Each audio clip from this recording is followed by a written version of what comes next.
In examining the Vietnam War, an analytical focus on the control of urban and rural territories reveals the complexity of the conflict's strategic intricacies. The war itself serves as a paradigm of asymmetric warfare, where different tactical approaches were necessitated by the disparate conditions of urban and rural environments. Subscribe to the channel to encourage us to continue producing videos like this. Like and comment on upcoming video topics. The rural landscape of Vietnam, characterized by dense jungles and vast agricultural fields, provided a distinct advantage to the Viet Cong guerrillas. Operating with deft agility, they utilized the natural environment to execute ambushes and implement their strategy of attrition against larger U.S. forces.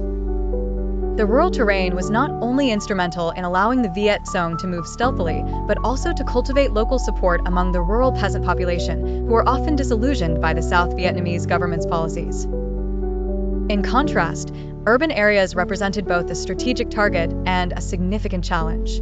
Cities were often seen as symbols of governmental control and modernization efforts backed by U.S. forces. The Tet Offensive of 1968 exemplified how urban battles could provide both psychological and tactical dividends. Although it resulted in heavy casualties for the Viet Cong, the offensive demonstrated their ability to strike at the heart of urban centers, shaking U.S. public confidence in the war's winnability. The strategic importance of these urban territories rested in their political and economic influence. Cities like Saigon and Hue were critical nodes for governance, supply chains, and international perception. Control over these areas would ostensibly signal legitimacy and operational success, thus propagating a need for U.S. and South Vietnamese forces to maintain a strong urban presence.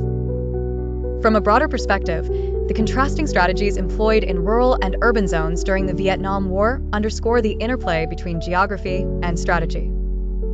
Victory in this conflict could not be dictated solely by military conquest or territorial acquisition.